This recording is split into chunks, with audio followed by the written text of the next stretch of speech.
Make sure that don't take a photo.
Hello. Hi, how are you? Awesome skirt. Oh, thanks. Okay. This time of year is. How's your little one? She's good. Yeah. Is the room audio on? Can you guys hear us on the Teams? Okay, cool. Yes, we can. Oh, no, that's fine. I just wanted to make sure.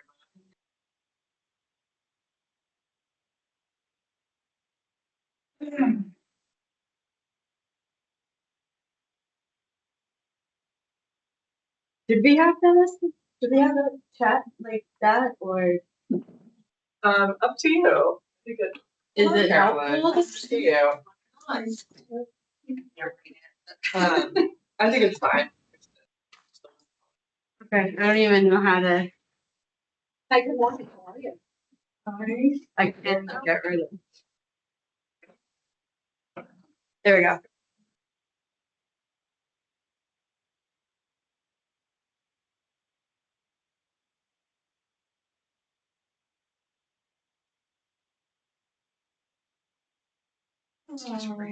Did you do that kindergarten year? No, we don't. Oh, Second week. okay. She will take instructions.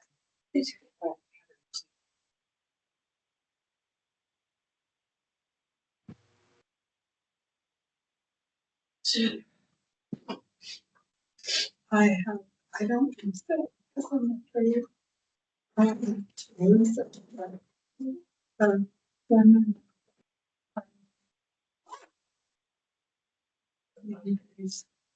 Be a little cheaper. oh,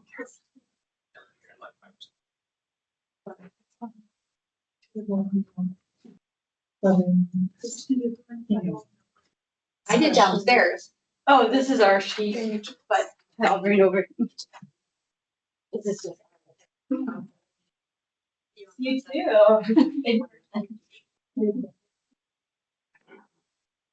Have you ever read, how long was that special? What's that? Yeah.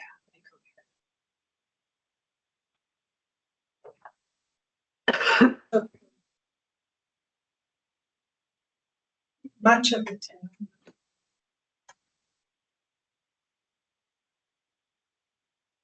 Your tail.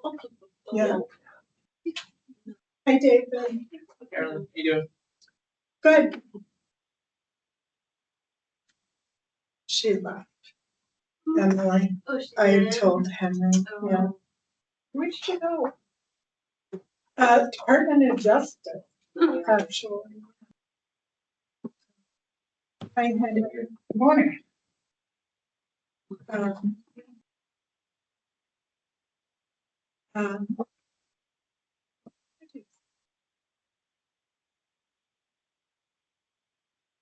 I know. Yeah, but you know what?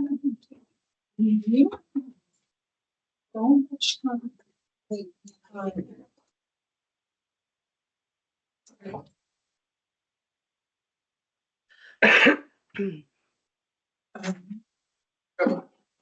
You do.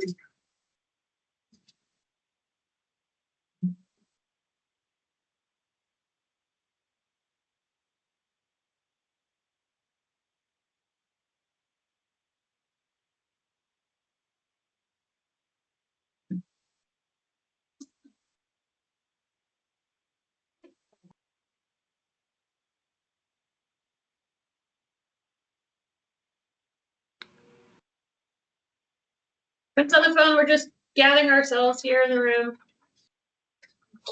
Kristen, are you, I just started. yeah, no problem. Sorry, I was. Just give me the high side when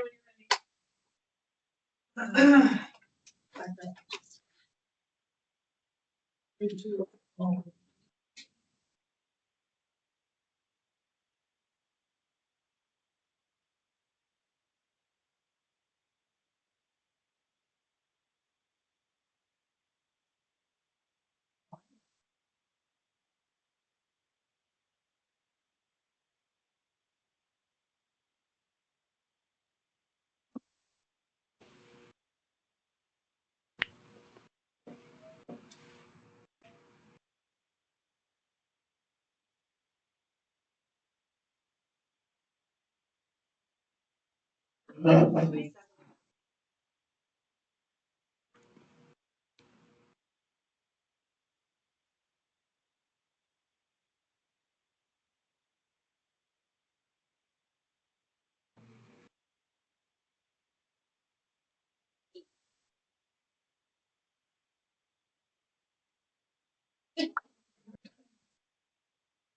They're folded. Oh, Yeah. I have 9. I'm still counting, but I have 9 people right now. Okay. Is that enough? Excellent. Okay. All right. Now that Kristen has confirmed that we have a quorum, I think we can open today's MAC meeting. Good morning, everybody. First item on the agenda is introductions and announcements, but I don't think we have anybody to introduce today. We're all pretty familiar, though some of us are in person for the first time in a while. Welcome, Dee. Thank you. We have no consent agenda items this morning, so we can move right through there. Has everybody had an opportunity to review the minutes from the March 10th meeting? Yes. Would anybody like to make a motion on those minutes? So moved. Thank you, Carolyn. Do we have a second? I'll second it. This is Lisa DiMartino. Thank you. Kristen, did you get motion from, okay. Any discussion? I have a question, Okay. Lisa. On the excused absences, it says, NA, and I had let people know I was not going to be there.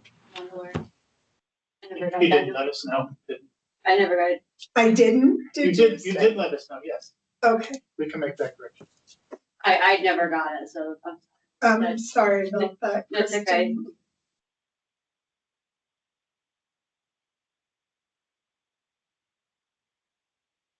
Any other discussion items? This is Marissa Berg. I just wanted to point out I wasn't able to join last month, but Ann Potozik is actually our alternate for CSNI. And she's listed under guests. Make that Also, there's a correction too. chat. You have something in the chat. Yeah, we got the chat. There's another correction on the chat. This is for this meeting that the Lisa DiMartino Oh, that she. appearing as Gary DiMartino. That's not for the minutes. Okay, so it sounds like we have 2 editorial edits, just relating to presence or absence. Can we take a vote to approve the minutes with those 2 editorial corrections? So moved. So moved. Second. Thank you. All in favor? Aye. Aye. Aye. Okay, thank you very much. Kristen, are you good? Yep. Okay, super. Then I'm going to turn it over to Kelly and Olivia for discussion of the BAC subcommittee. Thank you. Kelly, are you okay if I share a couple of updates? I would like that. Thank you. The BAC subcommittee has continued to meet since our last MAC meeting. The focus has been recruitment.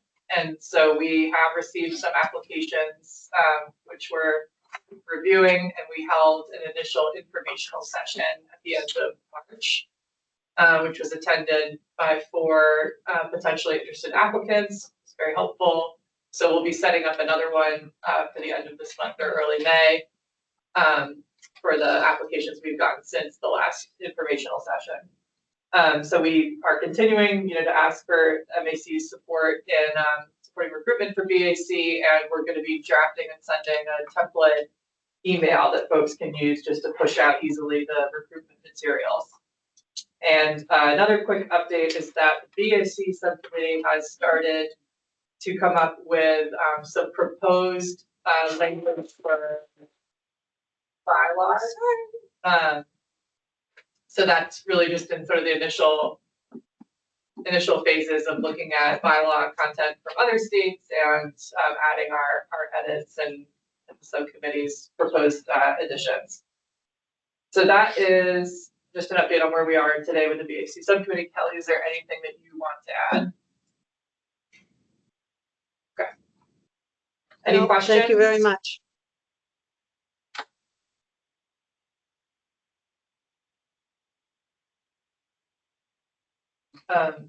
Do you want me to speak on the agenda items for future meetings as well? There was Oh, I'm sorry. Go ahead, Doris.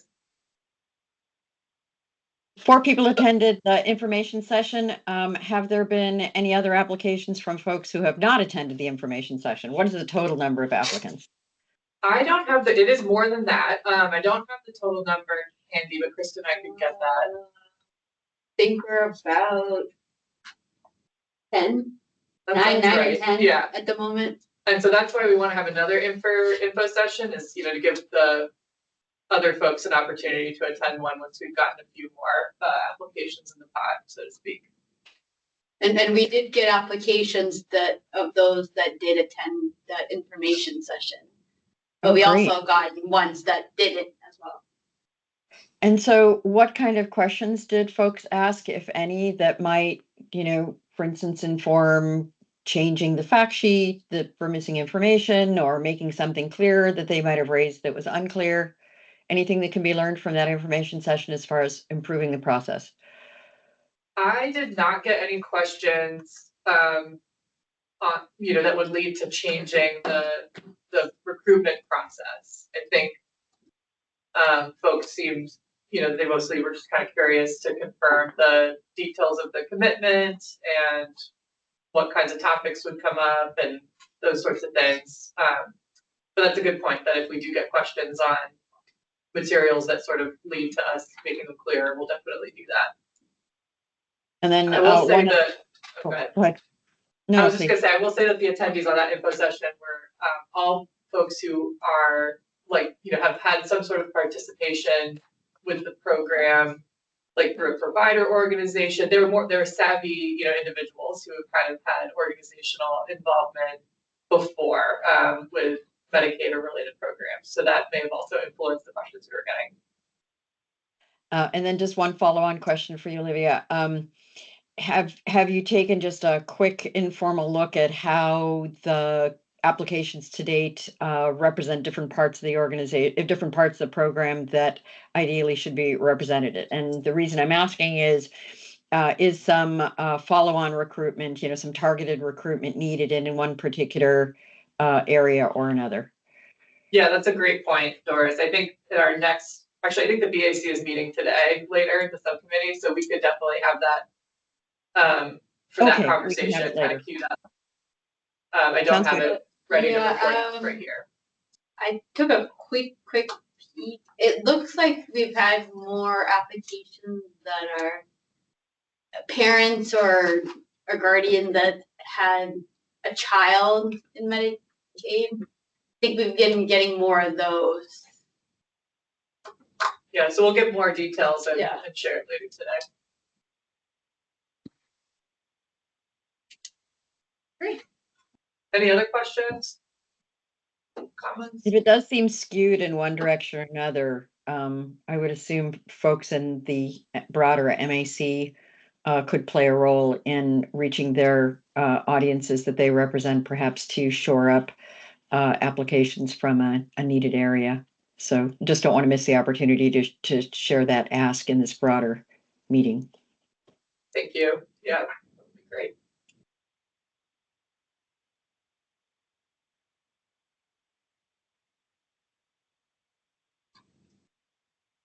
Okay. Moving right along then, Olivia, you were offering to tee Yeah. up future agenda items. So we have the agenda items that we've been tracking from past meetings. I know that there will be a presentation on MEA in an upcoming MAC meeting. So we are preparing content for that. I did some initial internal conversations around the direct support workers. I don't have final information on that yet. Really, I'm just trying to see if there's any formal reporting that the department can share on the workforce. And then the last item, provider relations training, I did get a summary from our fiscal agent vendor Conduit on the provider relations training that they offer, different topics. So I'll be packaging that up and sending it offline later today to the MAC distribution. And if anyone has questions or if it's not responsive to the original ask, please let me know.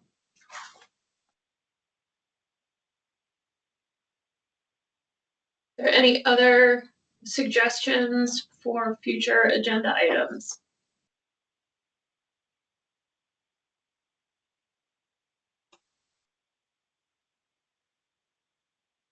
Hearing none.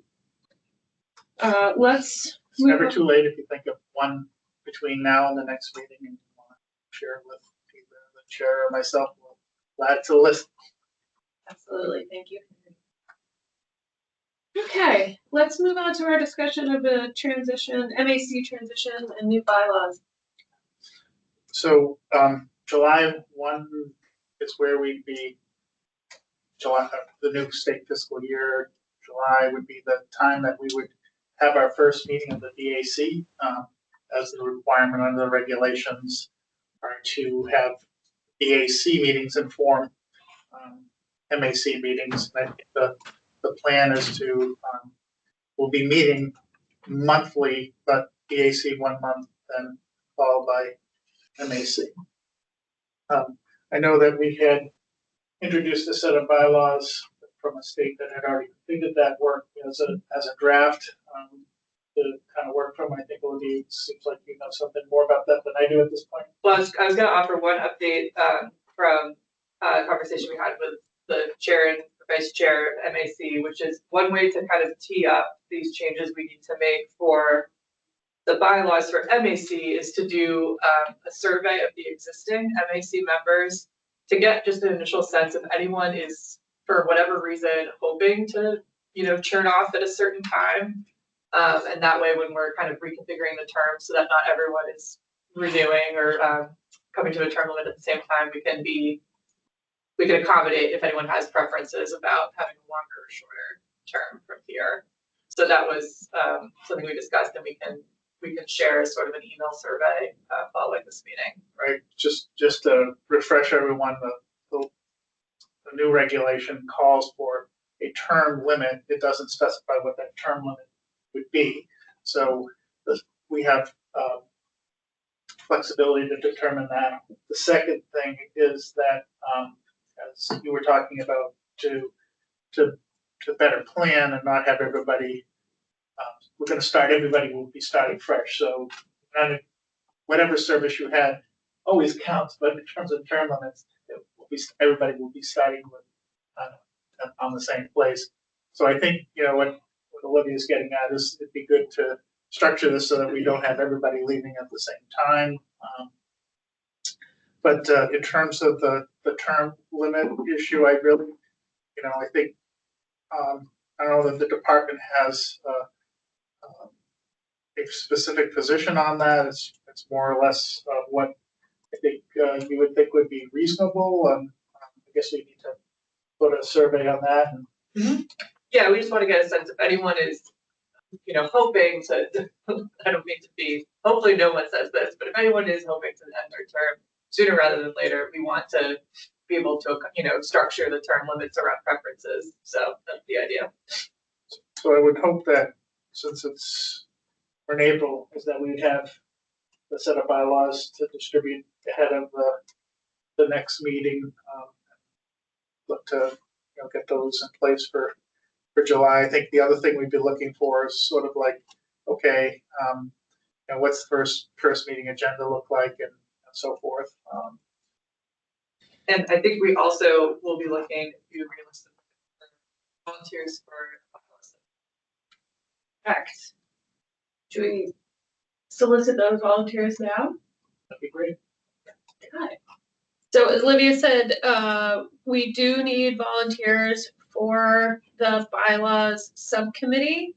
And So we're talking about both the BAC and MAC, is that correct? so is that two subcommittees or one subcommittee working on two? What a great question. So we, in our BAC subcommittee, we've had some initial discussion about bylaws. I think it would make sense to have one group kind of finalize all of the bylaws. And so anyone in the BAC subcommittee who's like already thinking about this for BAC is welcome to be part of the broader MAC bylaws conversation. But we also like, additional folks who can give input on the bylaws overall. I guess that, it's up to if you guys wanted to have like separate, the degree to which they're separate or combined, I think we can talk about, but I think that conversation should be as united as possible, no matter where we end up. Does that make sense? Absolutely. I mean, it might be more work up front for everybody to be working on both concurrently, but I think it saves effort on the back end if you discover that there are things that are incompatible in one version versus the other. And obviously, there's a short runway. Fortunately, we had the good work that other states have started, so there's something to react to versus, starting from full cloth. Just something for anyone interested in volunteering to keep in mind. So got to turn it around fairly quickly, but we've got some good exemplars to launch the discussion.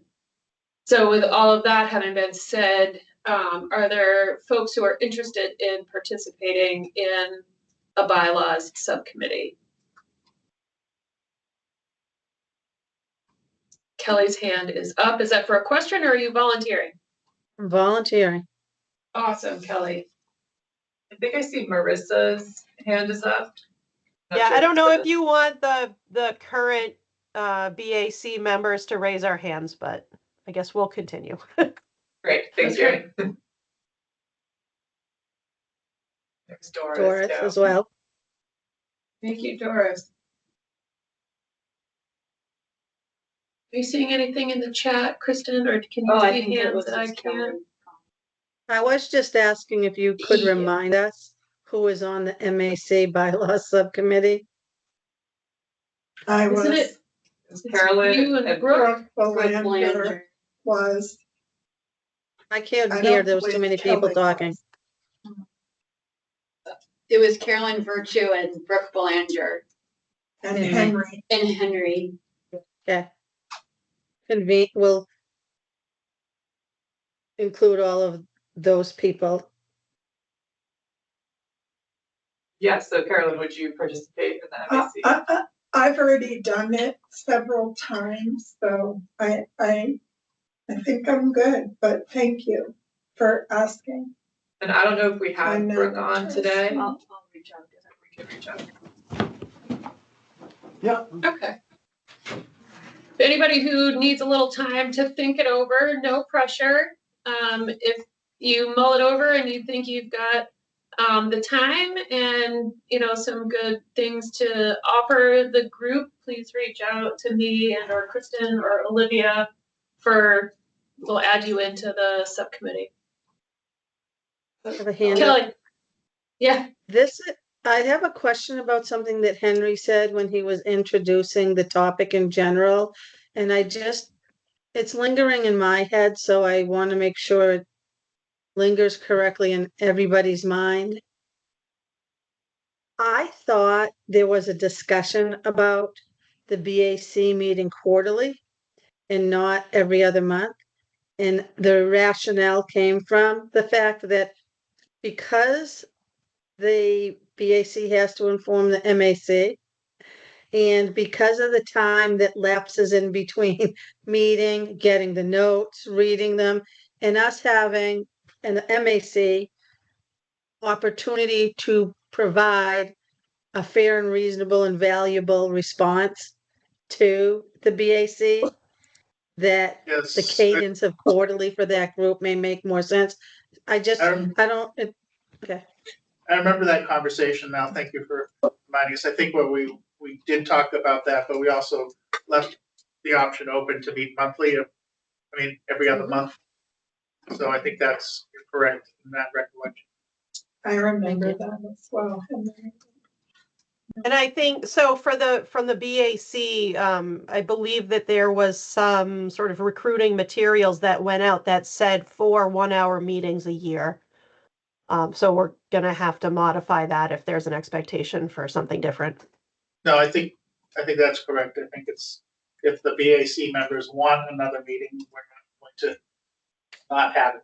So we want to be responsive to the Yes, beneficiaries. at minimum quarterly. At minimum Agreed. quarterly.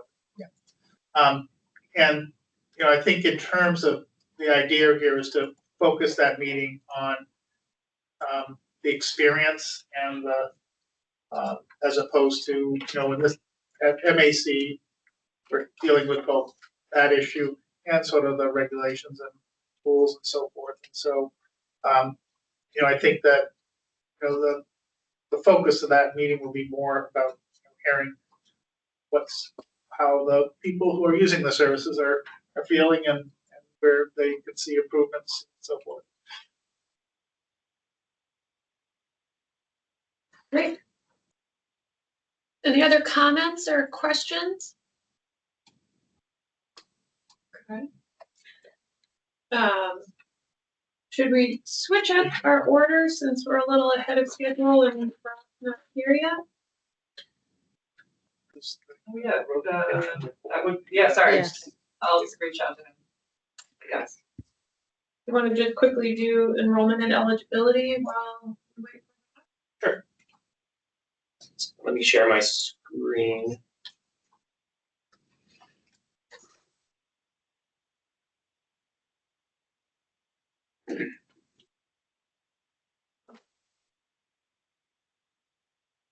This is the March report of the enrollment and eligibility trends.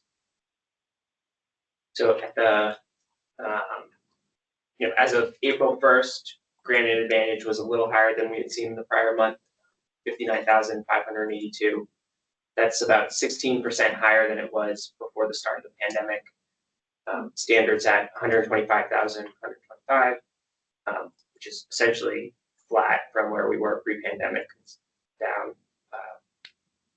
930 individuals total. And then total enrollment is at 184,707, which is about 4% higher, predominantly Granted Advantage. You can see the change from the low point we saw in November of 23 through April 1st of 25. So Granted Advantage is here in this brown line. There was a little bit of a dip towards the end of last year, and then, which is typical when there's open enrollment on the exchange, it increased again. And then you can see the children's groups have sort of trended up since November, really January of 24. They've been trending up largely due to the continuous coverage, 12 months continuous coverage of children.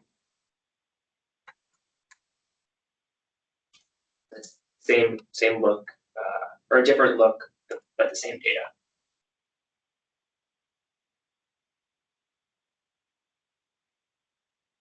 See, our ex parte rate for May was 73%, so similar to what we've seen in prior months, and similar to what we've seen from last year of May. 73%. As we discussed last meeting, the E14 authorities expire at the end of June, And so when we get to the July ex parte rate, which we'll probably have for not the May meeting, but for the June meeting, we'll see the impact of that there. But we're currently, when we're looking at it, we're seeing the impact to the ex parte rate is probably around 15 to 20%, depending on the month, decrease. About 3,000. Yeah, about 3,000 individuals a month. So when you think of it from like a case volume standpoint, if all those individuals were to submit their redetermination paperwork when they don't go passive, that's about 3 months additional work for the eligibility folks currently. Is ex parte gonna be over? No, No. ex parte won't be over, but some of the authorities that we were able to rely on during the public health emergency expire in June. And so that it's essentially certain characteristics. CMS allowed states to assume there was no change in income or no change in assets value of previously verified information. And so those authorities are expiring. So I'll have to get more updated information. So one of the authorities we were using was if someone had self-attested to zero income. We were able to use that old self-attestation. We didn't have any data when we looked at the external data sources for income. We could rely on that old self-attestation. That could, in some cases, could be back, in 2020. And so CMS wants an updated, you need to verify the income data more timely. Okay, thank you. Yep. Friends on the phone, if you're having other conversations, could you kindly mute? Yeah, that's interfering with our ability to hear what's being said in the room. Oh, it's Kathy. Oh. I muted her. Thank you. You wanna just let her know that you Yeah, I'll muted put it her? in the chat. Okay. This is another metric. David, could you really quickly just repeat what ex parte won't Oh. be expiring? Yep, so there's three ex parte authorities that we're currently relying on that are expiring at the end of June. I'll talk about two of them together. It's the zero income test and 100% of the FPL. And in both those authorities, CMS allows the state to rely on old attested to or verified income information if it then has checked external data sources and finds no information that's contrary or that would say that would indicate that the person is over. And so what CMS doesn't want states doing anymore is relying on like self-attested income data from say 2020, 2021. It needs to be verified more closely in time to when the redetermination is. So we'll still do an ex parte process where if we get a verified amount of income from the external data source and it's under the limit, that person could still go ex parte, assuming there's nothing else in the case that would indicate ineligible. It's just we can't rely on that older data anymore. And then the third flexibility is a reasonable compatibility test, which previously allowed the state to, a good example is someone has old attested income data that's under the limit, and then we check the BCI, which is the external data source, and the income is slightly above the standard. If it's within 10% of the attested to information, the state could treat that as reasonably compatible and renew the person's eligibility. CMS no longer lets the reasonable compatibility test happen at ex parte. Thank you. Yep. So this is another metric we've been tracking and we'll share here, but it's voluntary reported reasons, closure reasons, just broken down by MCO. So last year, in calendar year 24, we had just over 10,000 voluntary closures. And these are people that, would call in and say they've moved out of state, they got other insurance and they want to close their Medicaid, closure regions like that. And then so in 25, for the first couple months, we're at 3,268. So follow-up question just on that.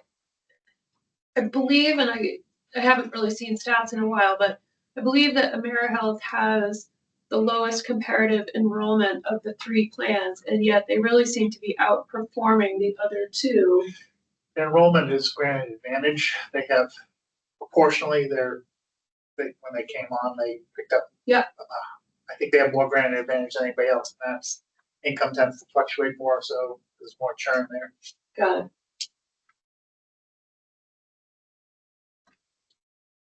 So this is the look at the total population for the month of March. So there were 11,547 individuals due for redetermination. 9,868 completed the reading. And there were just over 1,100 closures. You can see the majority of the renewals were done passively. So 8,900 of the 9,800 were passively renewed. And those that closed, the biggest closure reason was failed to reading. And so those are individuals that got a renewal form requesting them to verify, most likely income or assets, and they did not complete the renewal form. Question. David, can you explain to us what you think that will look like once the 3, E14 authorities expire. yes, thank you. So we expect that this blue bar here will get shorter, and that more people are going to fall into this non-passive group. And if you look at the non-passive group, you can see the dark blue is the closures, and the lighter blue is the people that completed the redetermination and open. It's currently about a 50-50 split. If you don't go passive, about 50% of the people submit the redetermination form and open. 50% either don't submit, most of them don't submit, 70% don't submit the redetermination form, or 30% do and they close for other reasons. So we're assuming about 2,500 to 3,000 cases a month are not going to go passive, and based on these numbers, that would be approximately 1,200 to 1,500 closures in addition per month. So what can we do about that So we in can, advance? we're working on our purple letter campaign as part of. Yeah, it'll be pink, but we have a letter campaign that's going to go out on a monthly basis to the whole Medicaid population, alerting them that if they get a yellow paper, which is the renewal color of the renewal form in Medicaid, that they need to submit that and to redetermine their eligibility. We're also working on a call campaign. We currently have a call campaign with the MCOs and through the Medicaid Clinical Operations Unit, and that is going to be enhanced for June. So people are, we're reaching out ahead of time before the redeterminations are due in July. And then we've also collaborated with the New Hampshire Navigator Organization, and they have a one-pager, and they're, through their network, they're raising awareness.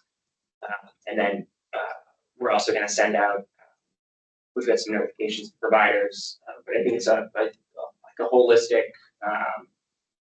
we need everybody's help to spread the message and get people to complete the redeterminations. So with the specialized populations, like the waiver participants, will you be notifying the case management agencies for ADD, DD, IHS, and CFI? I think so. I mean, you're gonna the information's available on New Hampshire Easy.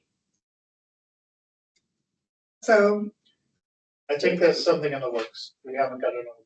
because we haven't fixed New Hampshire Easy for CFI yet, just so you know. We've been talking about it. There have been steps made, but I think DD has a wider view of certain systems that CFI doesn't have.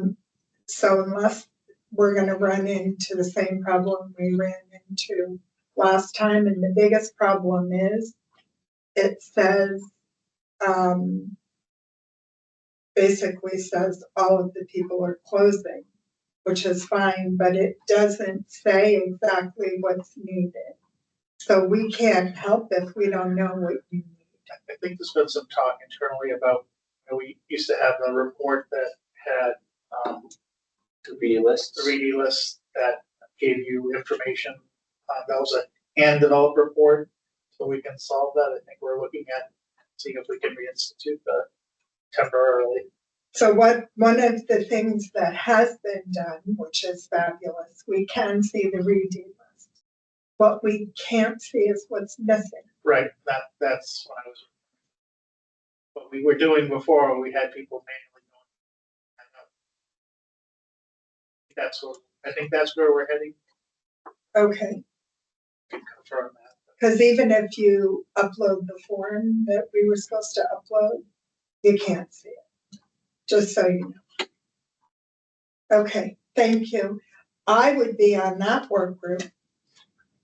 If you need anyone to say what we can and can't see. Take that back. I have my hand up. Kelly? Thank you. What, just in the event that it's useful for people, what we're doing at CLM is, we have everybody's RED date. Thank you.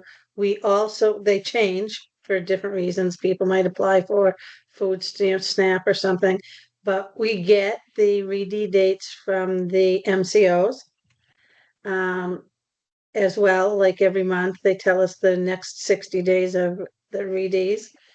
We know who's granted advantage. We do a continuing education campaign with all of our case management supervisors every 2 weeks and remind them about the changes in ex parte.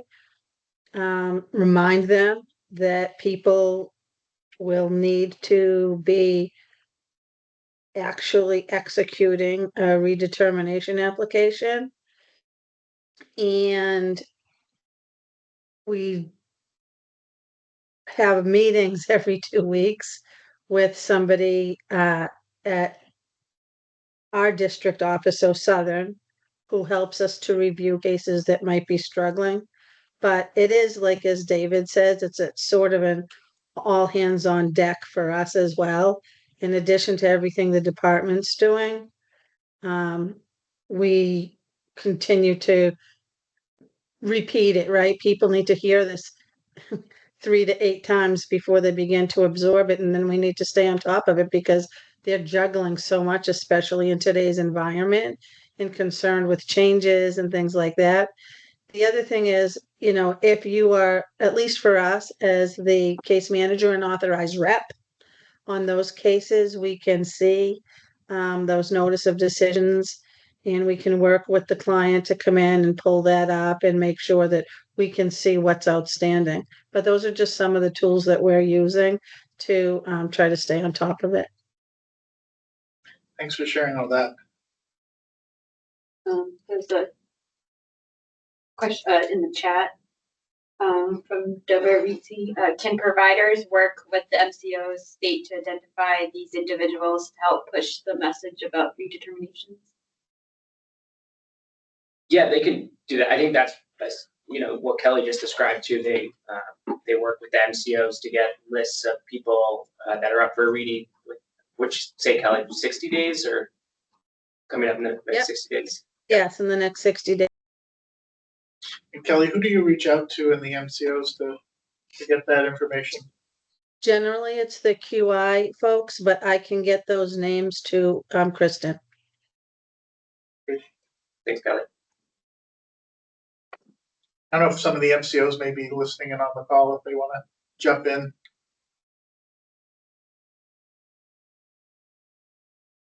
Henry, this is Trina from AmeriHealth Caritas, New Hampshire.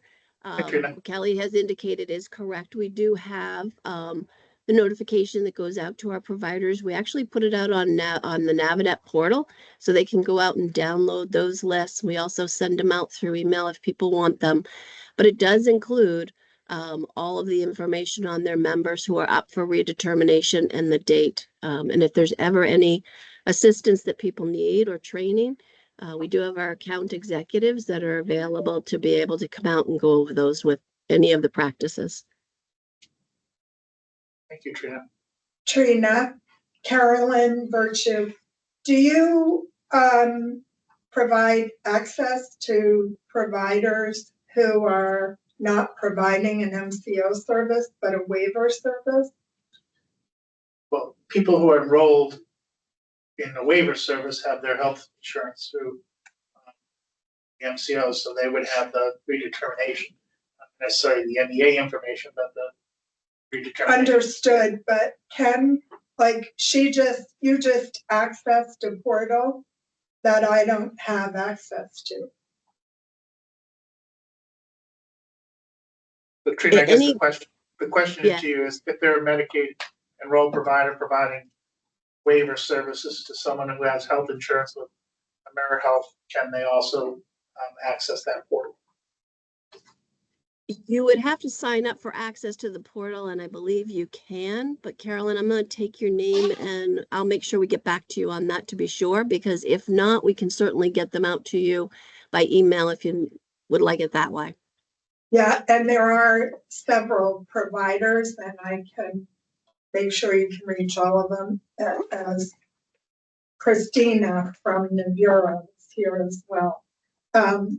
My phone number is 603-848-7345.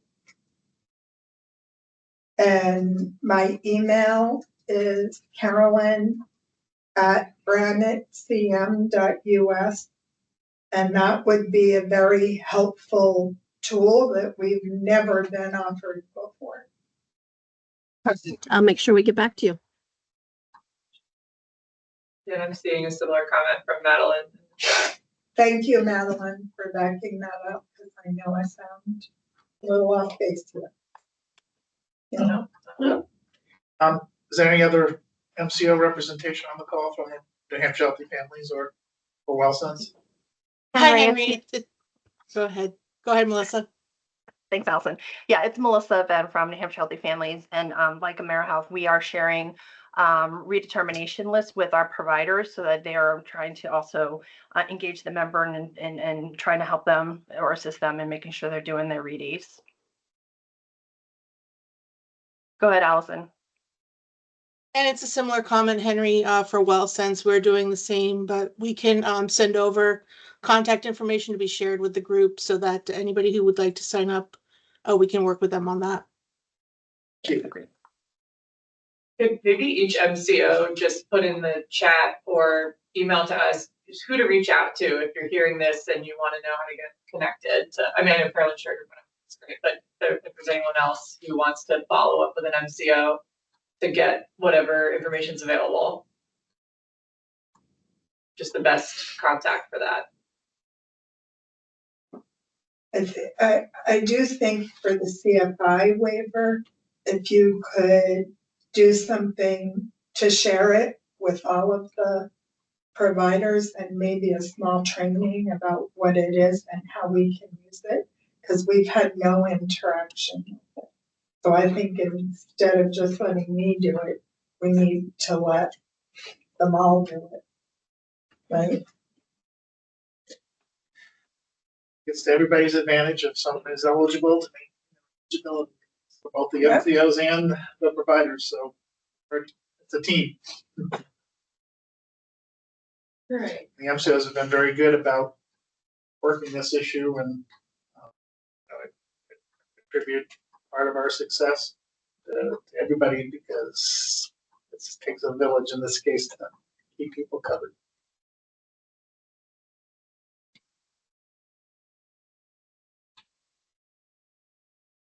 Same look, but just for children. So there were over 4,300 children due for redetermination in March. 3,500 opened, 500 closed. The majority of the openings were passive, 3,000.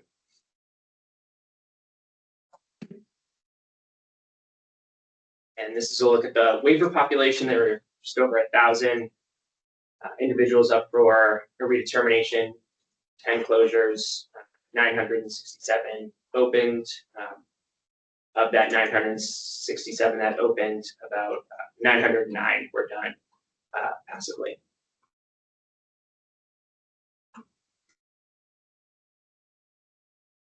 This is the drill down for the CFI population. So there were 794 beneficiaries up for renewal in March. 7 closures, 733 completed the redetermination and opened. 709 of those were done passively.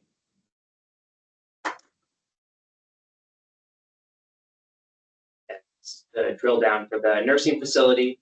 Look, there were 288 beneficiaries for redetermination. 234 completed. 200 of those were opened passively, and there were 3 closures. This is just a look of the CMS reporting for the month of March. We had a retention of Medicaid at 89%. That's similar to what we've seen in prior months, where it's been from 87 to 93%. And then 65.8% of the closures were failed to read.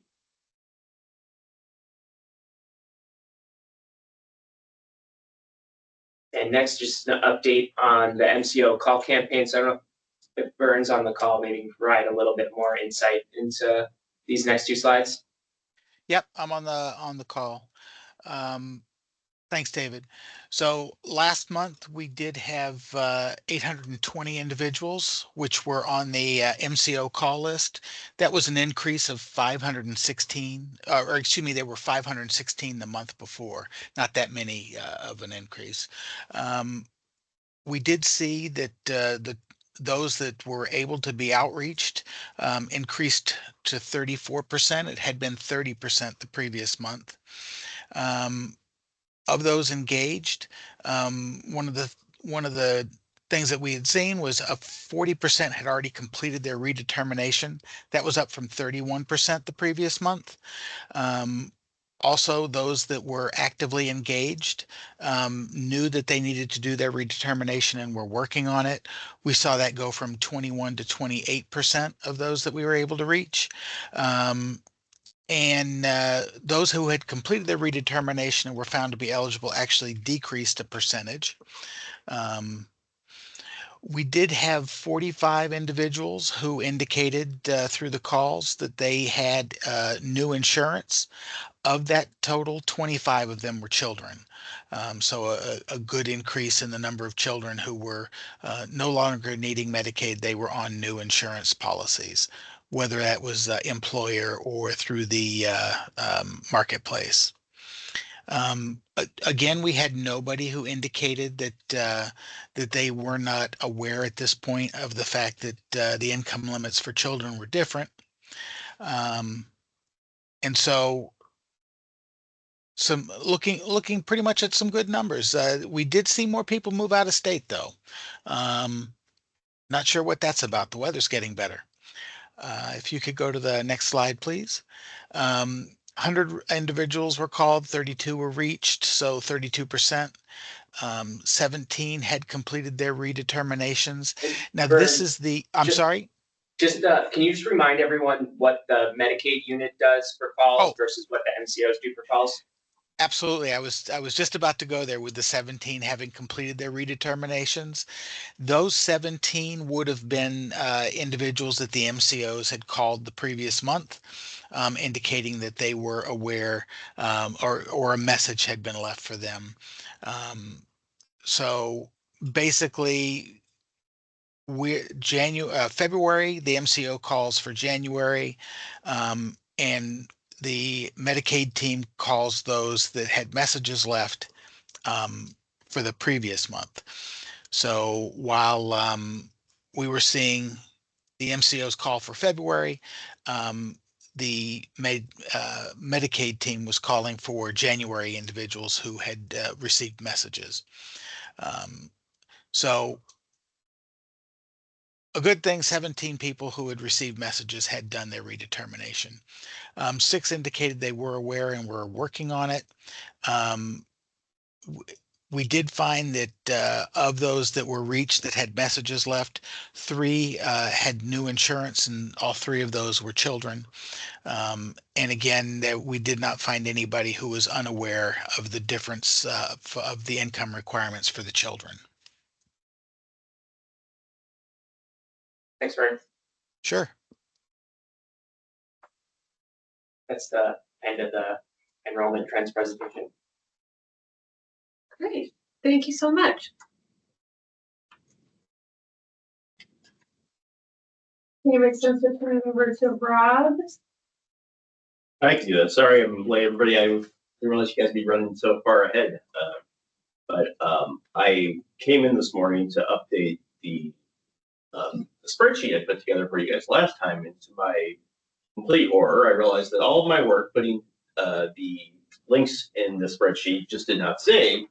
So I was trying to recreate that this morning, and I haven't quite gotten there. But I will have that out to you. So I'm not sure if you guys actually got a spreadsheet with links last time. It should have been there, but I didn't see it in the version I had, so I'm not quite sure what happened there. But I'm working on that to hopefully remedy that situation. My guess is it's something I did wrong, but I did want to let you know I am working on that. So starting off, we'll start off with a few. I'll have a few bills outside of the budget first, and then we'll get into some of the budget discussion later on. But we'll begin at Senate HHS. They heard HB 94 this past week, which was relative to coverage of circumcision on the state Medicaid plan. And they swiftly ITL'd that, at least the committee recommended to swiftly ITL that bill.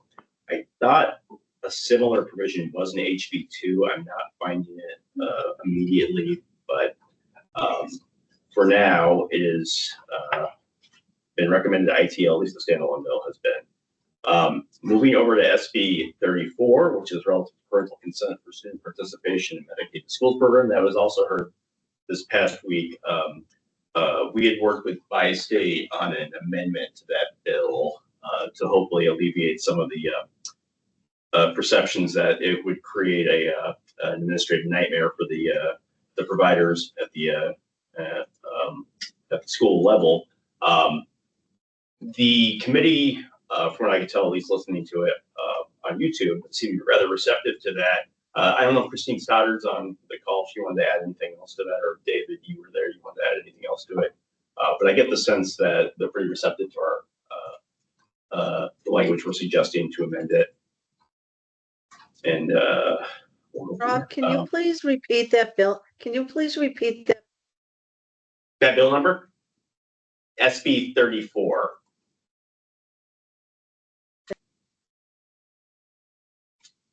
I am here, Rob, if you had a question.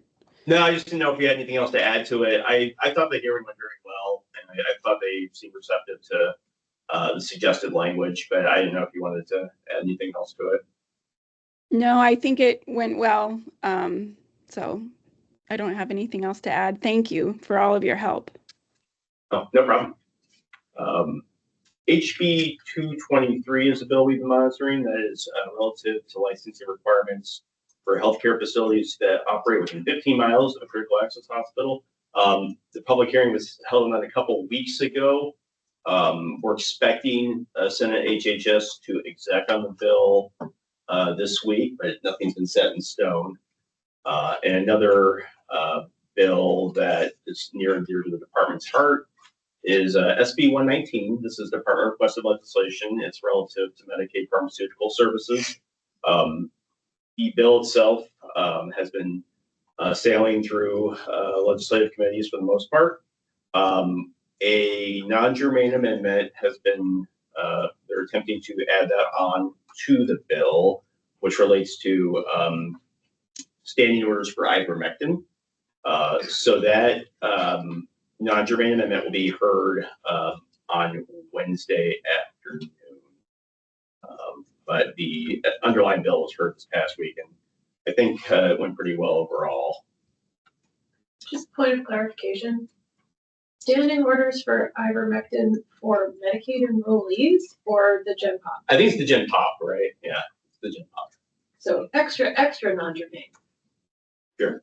That's one way to characterize it. Got it. Yeah. And then moving over to the Senate side. So a lot of these bills I'm going to mention that we've been following have been tabled. That does not mean they're they're necessarily dead. It more likely means they're going to probably be incorporated to the Senate phase of the budget. But we have SB 122, which is relative to financial eligibility for the Medicare Savings Program. That was tabled a little bit ago, but I expect they're going to add that to the Senate side of the equation. SB 123, which was relative to coverage for ear acupuncture as a substance abuse treatment under the Medicaid state plan, that was re-referred to I think the Senate HHS committee. The reason for that was senators did not think they had enough information medically to determine whether this was an effective treatment. So I think they were trying to study the issue a little bit more there. Then we have SB 244. This is a very long title, so if you'll forgive me. This is relative to expanding access to primary care healthcare services, increasing the direct healthcare providers. Actually, this is the old title because it has increasing Medicare reimbursement rates in there. But this is a Senator Rosenwald bill, and it was tabled as well. So I expect that they're going to be trying to work that into the Senate side of the budget as well.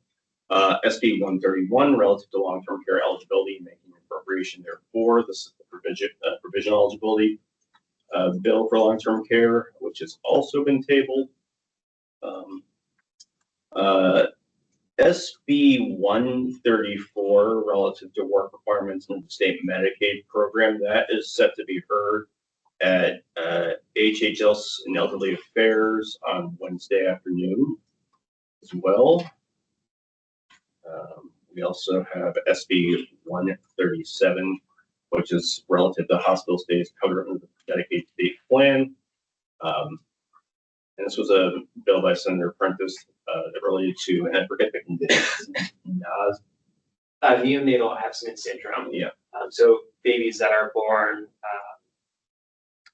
neonatal abstinence, so there's an opioid issue, and they spend time in a NICU, the mom could be eligible for discharge before the baby is discharged from the NICU. And so it would create, if a couple conditions are met, an administrative rate that the Medicaid program could pay. It would have to be general funds only. That would allow the mom to stay in the hospital for a couple extra days while the baby is ready for discharge, or until the baby is ready for discharge.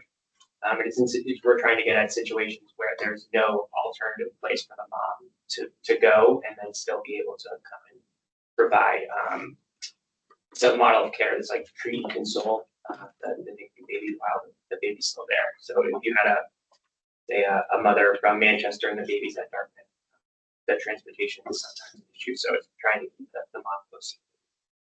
Yeah, and we originally had misunderstood the intent of the bill when we did our fiscal note worksheet. So it was clarified at the hearing, and we did issue an updated fiscal note worksheet in response to that, and that significantly reduced the cost of it. So there's an and where it should have been an or, and that's a very expensive and. So that has also been tabled, but we expect that to be incorporated into the budget process as well. Now shifting over to the budget, some of the big highlights, at least from the Medicaid perspective, in the bill are premiums that are accounted for the Medicaid population. We also have the provisions of our underlying requested bill, which is the pharmaceutical bill, have been put into the House budget as well. There was a provision in HB2 related to modifying the funding for the granted advantage to allow for general funds. And that is the concern with that bill is it creates another trigger within the trigger. Yes. But nationally is that if there was not an appropriation made, be another way for the program to be ended. And so the legislation requires, like today, if we ran into an issue like we did with the pandemic, we could make a request under current statute for additional liquor money to support the effort. This would replace that request with a more extensive process. Would have to go to both the fiscal committee and to the governing council to get additional funds. Current budget situation, the availability of additional general funds if we run into an issue is a concern. Can we double click on cost sharing for a second? You know, I've asked this question before, but I suspect maybe the departments had more time to look at it.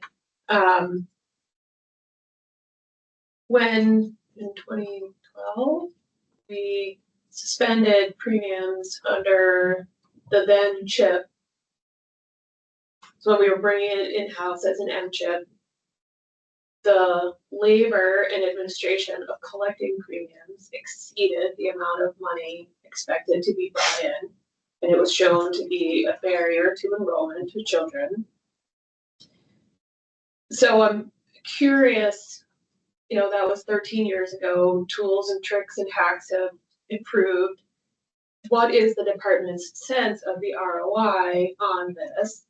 And do you feel like the assumptions for the offset are reasonable given the administrative burden? For example, does it assume that those premiums start getting collected on July 1st or on July 1st of 2026? Yeah, so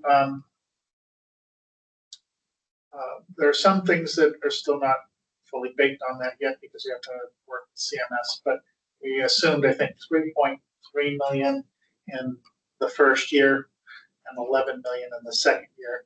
The premiums that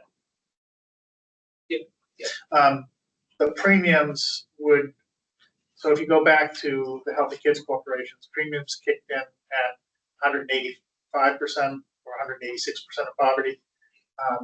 Premiums here would kick in at 255% poverty, which is, you know, over half the states in the country don't even offer health insurance for kids above 255. The other thing is that I think to simplify the process, if we charge a premium, we don't intend to have any copays, so it'll be a lot cleaner. And in terms of the technology that we're look to take advantage of, we haven't settled on something on that yet. We're still in the investigative phase. There's only so much we have a lot going on, believe it or not. Yeah. So I think, you know, we need a better sense of what the Senate, you know, looks like they're going to support it. Then I think that's a lot more time into it. Thank you. On the granted advantage premium side, we need a waiver for that. It goes between 100 and 138% of poverty. And that is not scheduled for any impact in 2026. The first impact will be in 2027. The estimate there was $12 million. And again, there, if we have a premium, there will be no co-payments. That would affect both drugs and dental.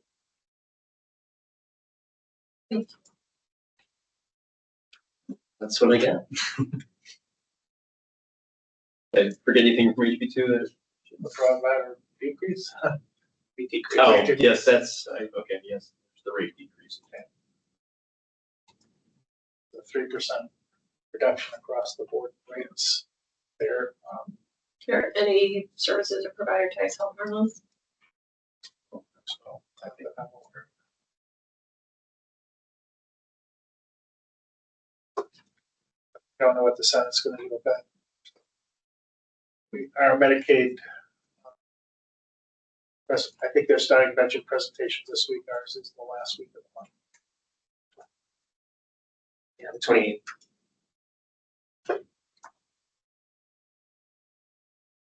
Yeah, I'm not finding any hold harmless provisions immediately, but I'm also not connected to the internet, so I do have it pulled up though. But I think it's just across the board. There may be contracts that might have some other conditions on them, but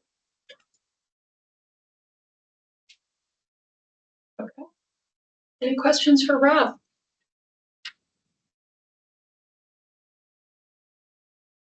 Do you see any hands, Kristen? I don't, but it's very small on that right-hand side of the screen.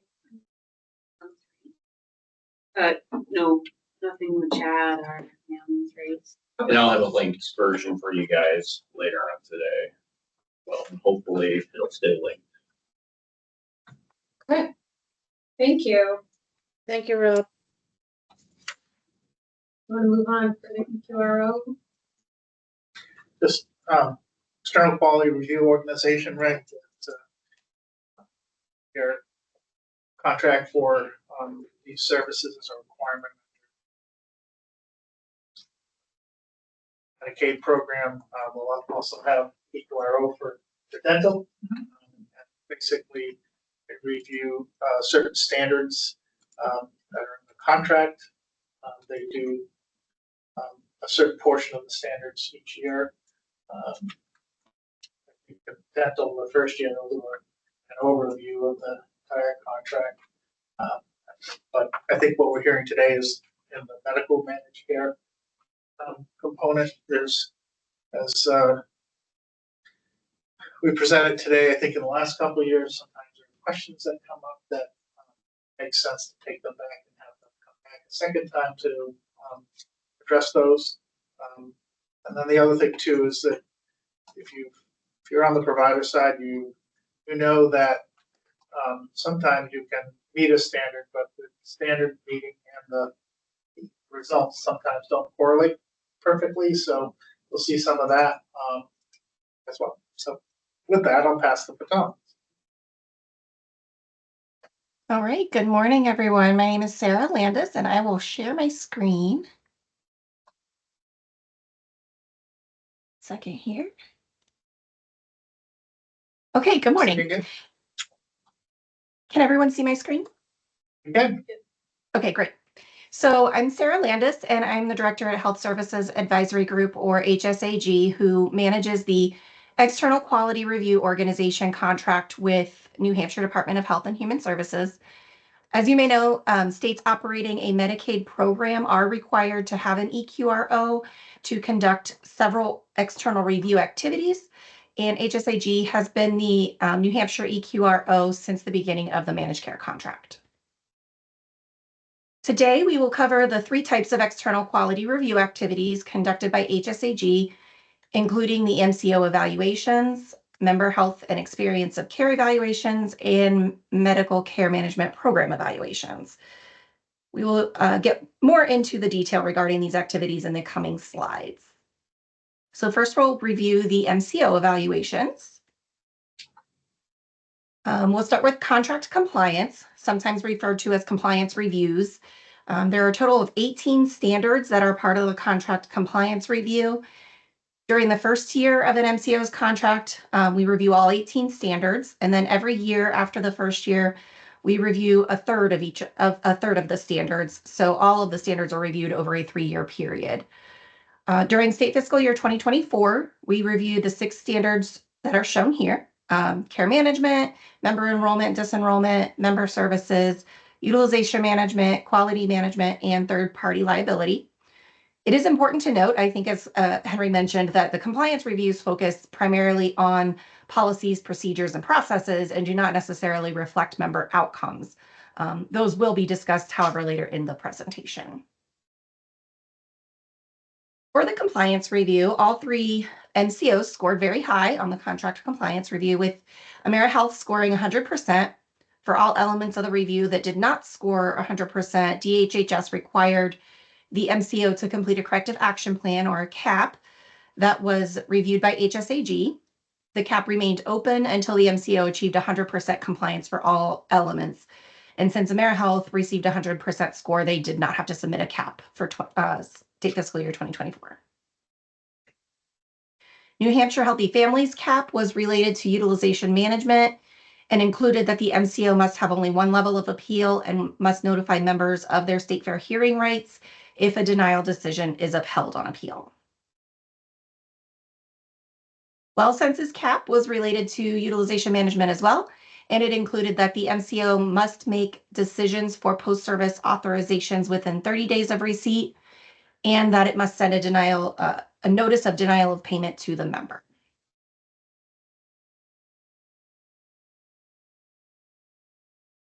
As previously mentioned, the 18 standards are reviewed over a period of 3 years. This is a summary of AmeriHealth scores over the past 3-year period. As you can see, the scores ranged from 98.6 to 100%, demonstrating very high performance.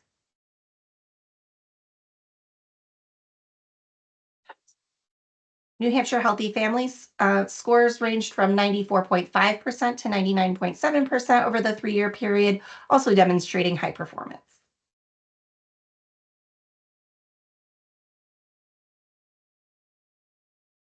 And WellSense's scores ranged from 97.7% to 98.8% over the 3-year period and also demonstrated high performance.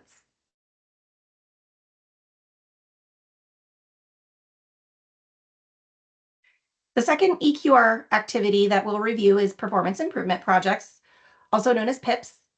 DHHS and the MCOs collaborated on determining the topics for the PIPs based on areas of lower performance. The PIPs, the MCOs, and DHHS decided upon were improving health risk assessment or HRA completion and improving human papillomavirus or HPV vaccines. New Hampshire uses rapid cycle PIPs, which are 18 months in duration and includes 4 modules. In 2024, the MCOs were focusing on modules 3 and 4, which included their intervention testing phases and overall PIP conclusions. The PIP results showed very good improvement. All 3 MCOs showed statistically significant improvement for the HRA completion PIP, and AmeriHealth and New Hampshire Healthy Families showed statistically significant improvement for the HPV vaccine PIP.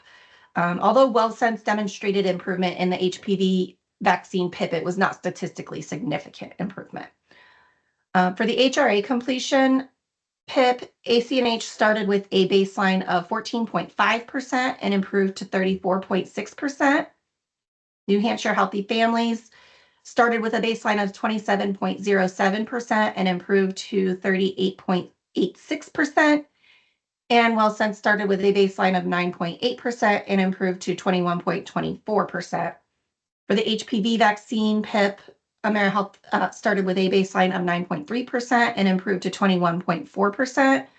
New Hampshire Healthy Families started with a baseline of 26.26% and improved to 29.41%. And WellSense started with a baseline of 27.63% and improved to 28.86%. Next is the performance measure validation, or PMV. HSAG is contracted to conduct PMV for up to 20 measures per year. For state fiscal year 2024, DHHS chose these 18 performance measures to be validated by HSAG. And I'll just give you a minute here to review the measures.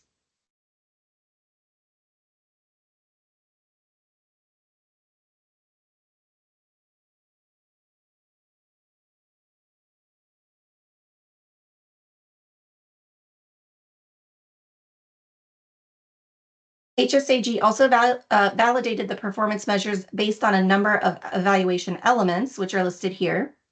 All 3 MCOs received an acceptable rating without any deficiencies for all evaluation elements, and they also scored a high confidence level.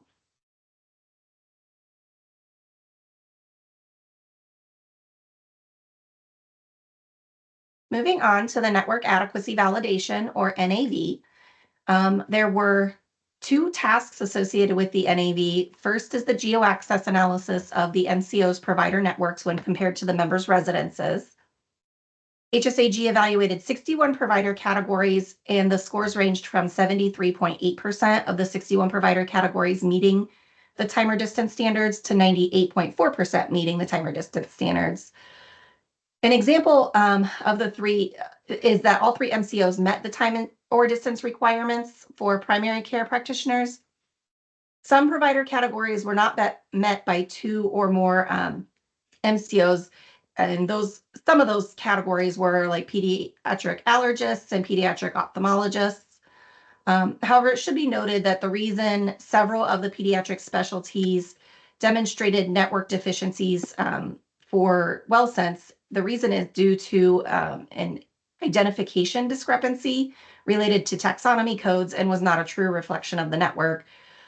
Similarly, WellSense had some hospital services and diagnostic services provider categories that were omitted in the data files that WellSense provided to HSAG and also did not reflect their true network. The second NAV task was a network capacity analysis of substance use disorder provider types. The two types of providers evaluated were opioid treatment providers and residential SUD treatment programs.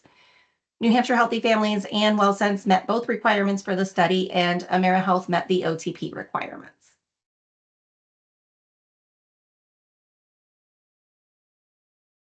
Next is the Encounter Data Validation, or EDV, activity. There were three tasks associated with the EDV activity: the information systems review, the annual evaluation of encounter data quality reports, and the comparison of DHHS and MCO's encounter data. The information systems review consisted of an assessment of the MCO's information systems and processes related to maintenance and submission of encounter data. The findings included that all MCOs performed at least one data quality check to validate changes and data quality checks before and or after submitting the encounters to DHHS. The scores ranged from 98% to 100%. For task 2, it consisted of the annual evaluation of ongoing encounter data quality reports. The quality reports assess completeness, accuracy, and the timeliness of the MCO's encounter data files submitted to DHHS. AmeriHealth did not have any recommendations to improve the completeness, accuracy, or timeliness. New Hampshire Healthy Families needs to improve the percentage of initial professional and pharmacy encounters submitted to DHHS timely. And WellSense needs to improve the data accuracy related to the member identification numbers for its institutional encounters and the percentage of initial professional, institutional, and pharmacy encounters submitted timely.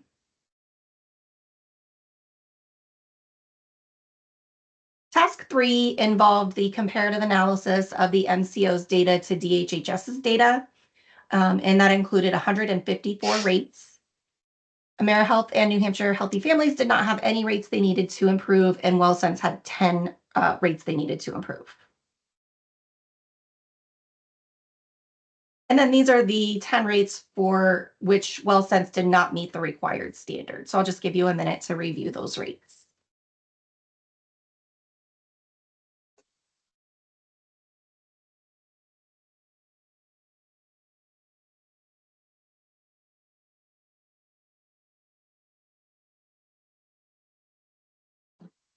Next, we'll move on to the member health and experience of care evaluations.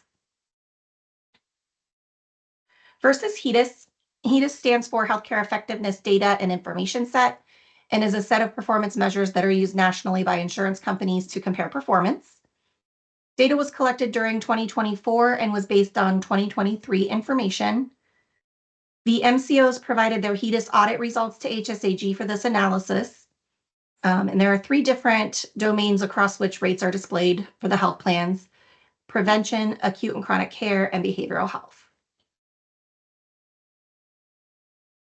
The HEDIS rates are compared against the national percentiles. Generally, that is the 25th, 50th, 75th, and 90th percentiles. New Hampshire's goal is to meet or exceed the 75th percentile in all HEDIS measures. DHHS does focus on quality improvement activities.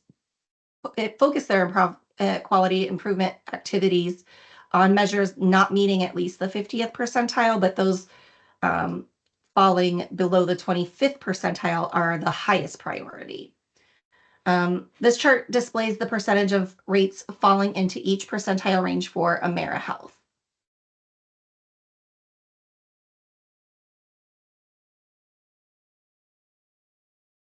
And then this chart is the percentage of measures falling into each percentile range for New Hampshire healthy families.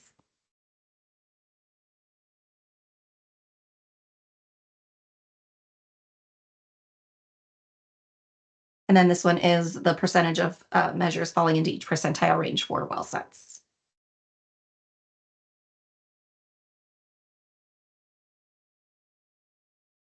And to focus a little bit more on those, this chart shows strong performance for all 3 MCOs. 2 of the 3 health plans have reached the 75th percentile for more than 50% of measures. AmeriHealth did become a contracted MCO most recently in 2019, and their rates will hopefully continue to improve over time.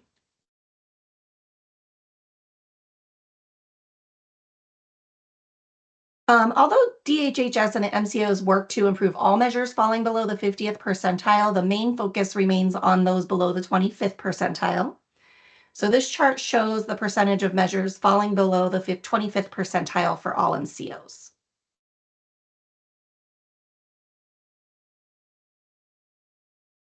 There are some commonalities among the 3 MCOs regarding HEDIS measures that fell below the 25th percentile in 2024.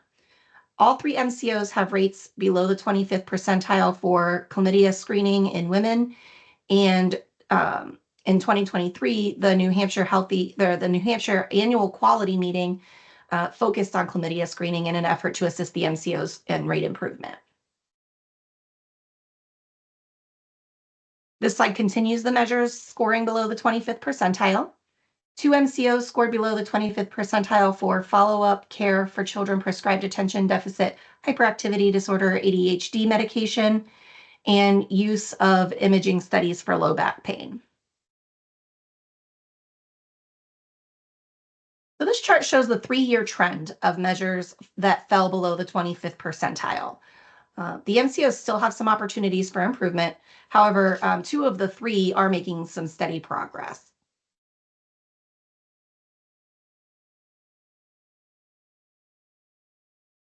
This chart shows the 3-year trend of measures falling between the 75th and 90th percentiles. These rates remain fairly steady. AmeriHealth is trending in the right direction.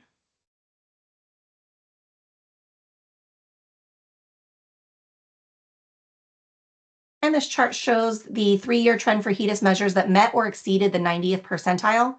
All 3 MCOs had 25% or more of their HEDIS measures meeting or exceeding the 90th percentile, and 2 were MCOs.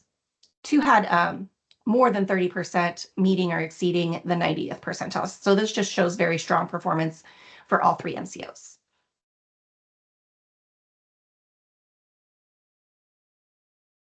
Over the past 3 years, AmeriHealth and WellSense had some performance measures that scored below the 25th percentile for 2 or 3 consecutive years. So as shown here in this slide, I'll give you a few minutes to review those measures.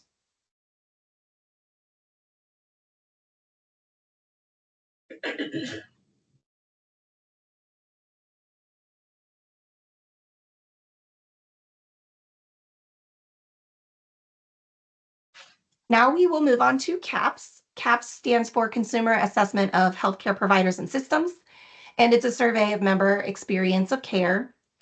The 2024 Medicaid rates are compared to the 2023 national average because that's the most current data available. This chart shows the CAPS ratings and measures for adult members. The rating of health plan for AmeriHealth and rating of health care for New Hampshire Healthy Families were statistically significantly below the national average, as indicated by the red arrows.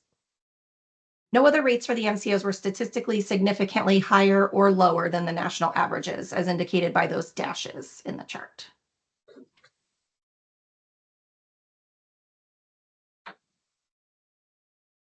This chart shows the CAPS ratings and measures for child members.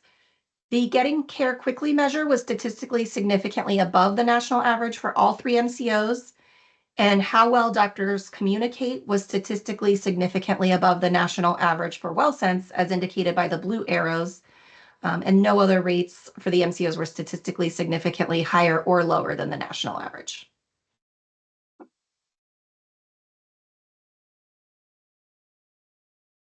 Lastly, we'll discuss the MCM program evaluations.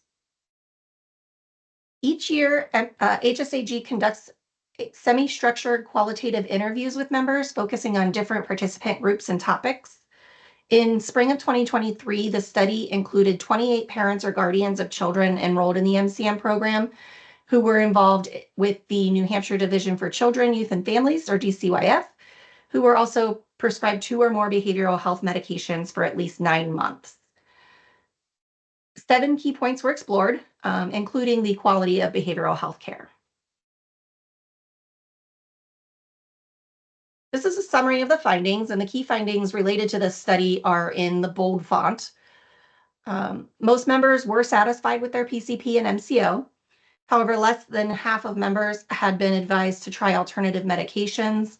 Less than 2/3 of members said they received ongoing medication counseling, and many members reported long wait times and a lack of available providers.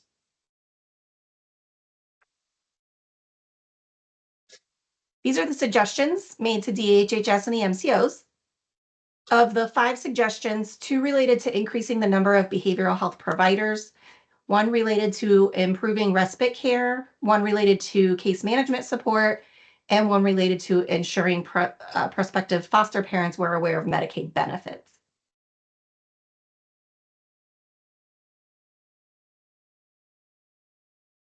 In the fall of 2023, 30 adults and parents or guardians of children enrolled in the MCM program who had a service authorization request were interviewed. 5 key points were explored, including experience with the prior authorization process and the appeals process. Most members were satisfied with their MCO and did not experience limits to care. However, members reported challenges with coverage for DME, the prior authorization process, the provider network, formulary limitations, and pharmacy options. Specifically, members indicated they had challenges related to prior authorization for maintenance, long-term, and brand name medications. And about 25% of members reported missed doses of medications due to the prior authorization and appeal process.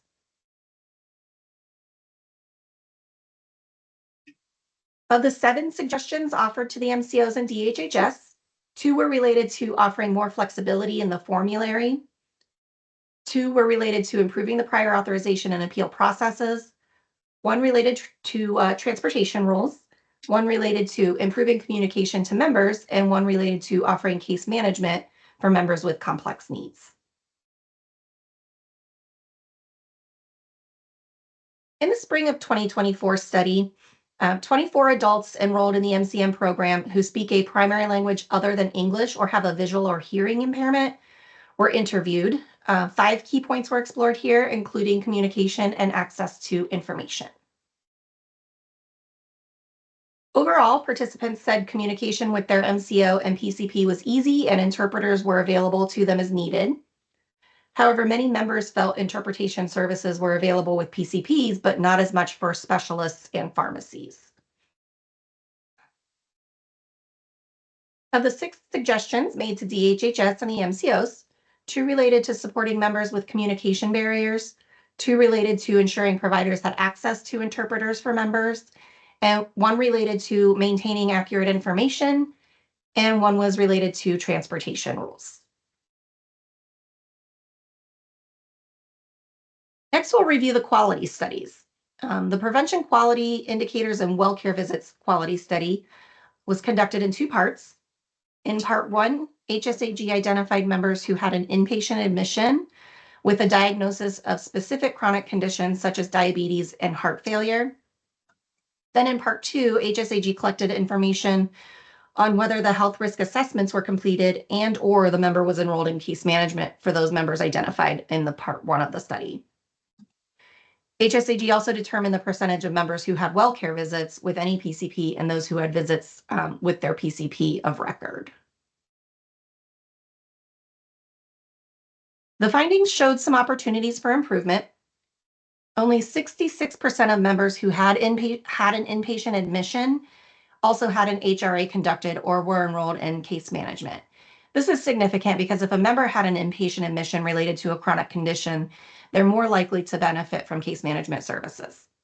Additionally, all members must have a PCP on record, And they can either choose their PCP, or if they do not choose one gets assigned to them.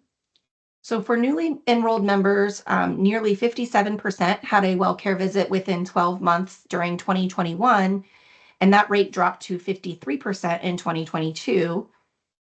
And of those, only 20% of members had the WellCare visit with their PCP of record during 2021, and that rate dropped to 17% in 2022.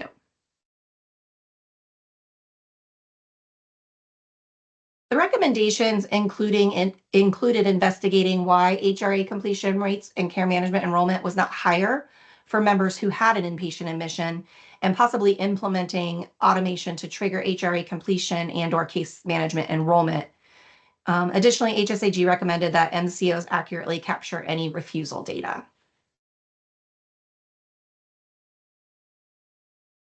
HSAG also conducted a service authorization quality study in which DHHS wanted to understand how MCOs determine the number of denied authorizations.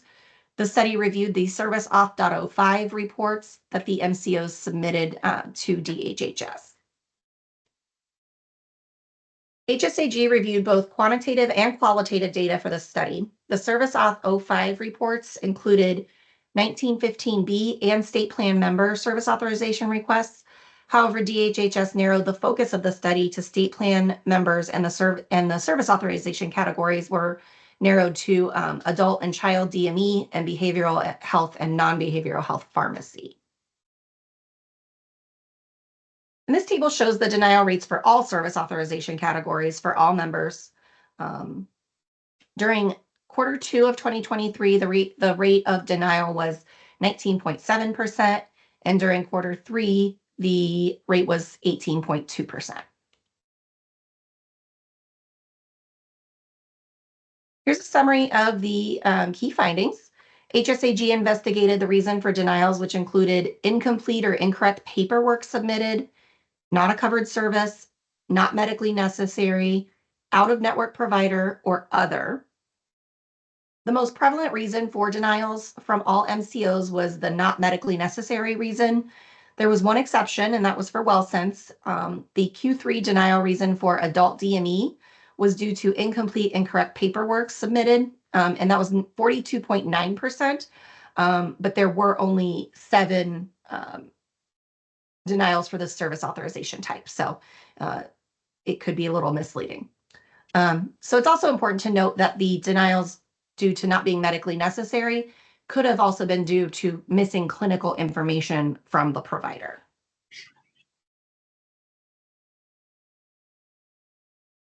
Recommendations included several enhancements to the Service Auth 05 report, and DHHS revised the template based on HSAG's recommendations.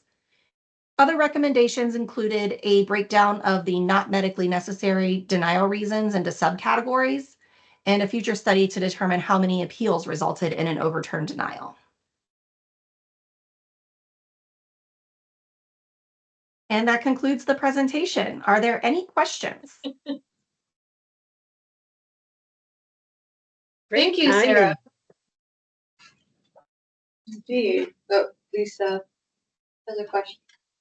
Hi, thank you for the presentation. On one of the slides, it was mentioned, lack of providers. Is that due to the reimbursement rate, our Medicaid rate? And how does that work? And how does our Medicaid rate affect providers signing up? So that, I think you're referring to the slide, let me go back here. It was behavioral health.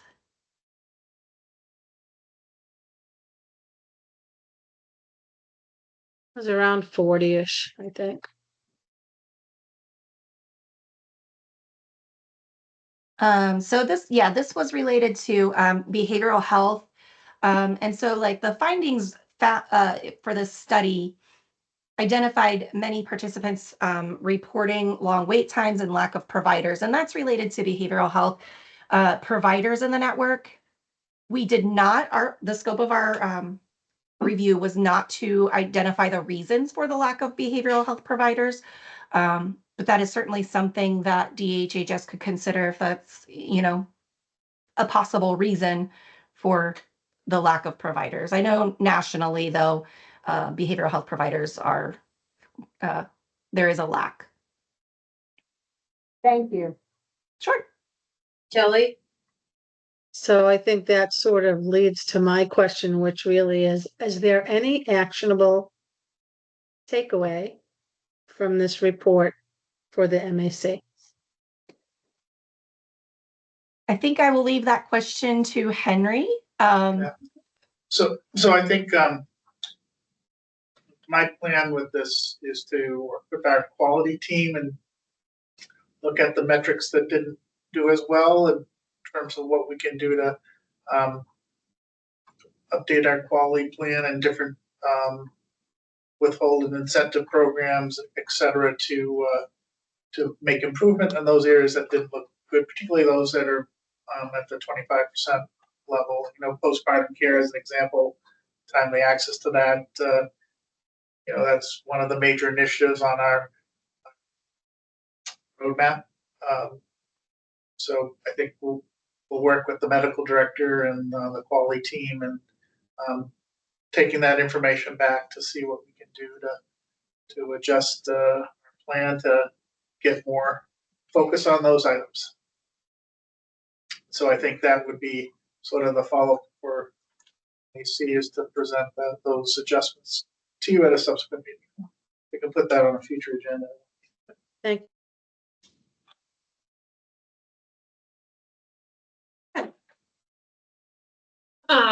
So just doing a time check, I've got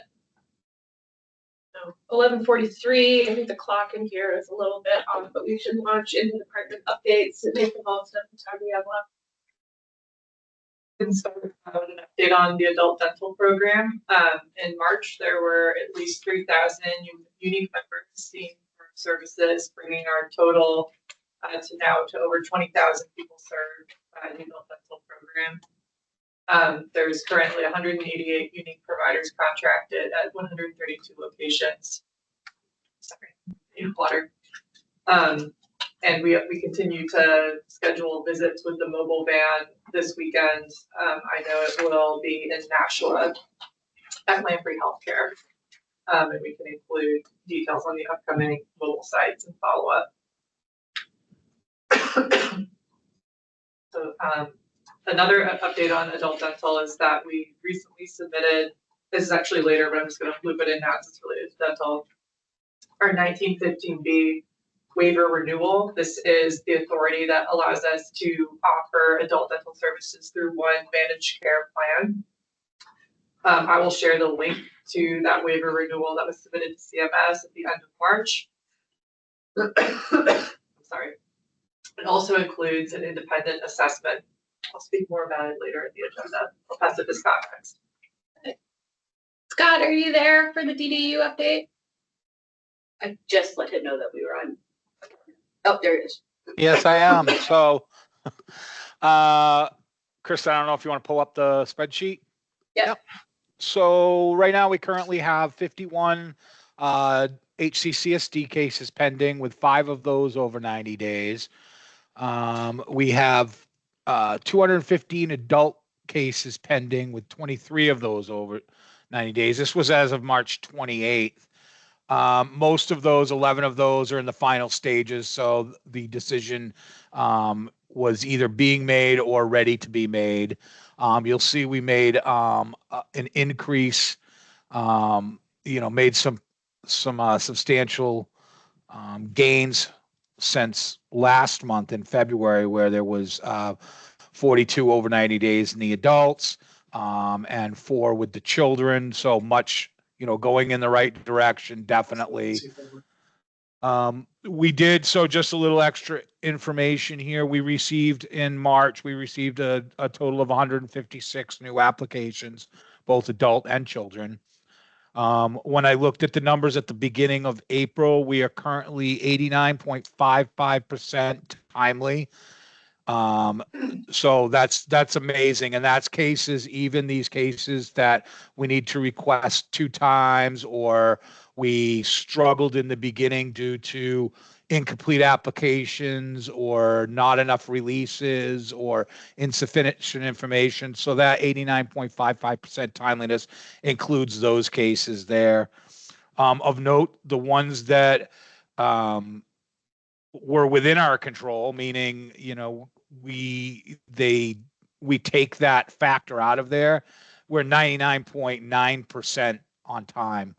So I think you could tell that we've made quite the improvement to where we were a few months ago. And so really that's it. Just continuing to move forward. There was 68% of the adults have Medicaid through another avenue, be it Granted Advantage or TANF or another avenue, and 27% of the children have Medicaid through another avenue. Any questions? That's really great, Scott. Thank you. And many thanks to your team for that effort. It's really nice to see these numbers, and it's really nice to be able to share the numbers with our team. Excellent. Thank you.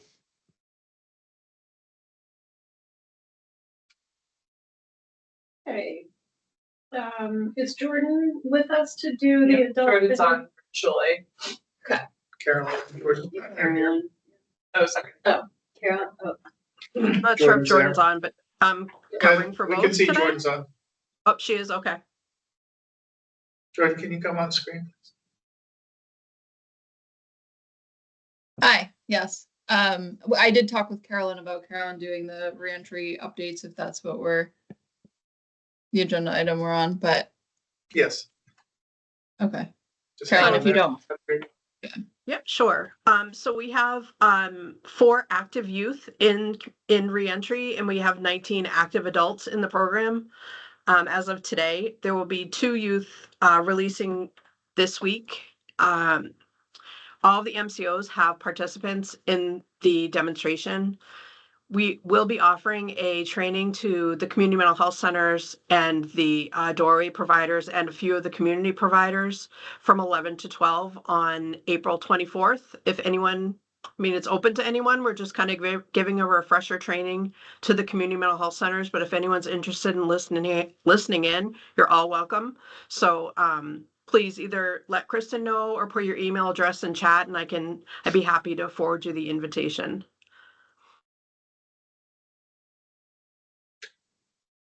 Can you share a little of the anecdotal information? Sure. So we have one of our kind of success stories is that one of the members was in the reentry program for 39 days. And the reason for that was we've come to realize that some of the parole dates, we're not aware of them until not the 45-day minimum, because that is what the adult program is 45 days. They were able to get appointments for SUD. This person was for SUD, and the managed care organization was able to help them with their SUD appointments. They received their prescription at release. They were also open for Medicaid and had their Medicaid card in hand upon release.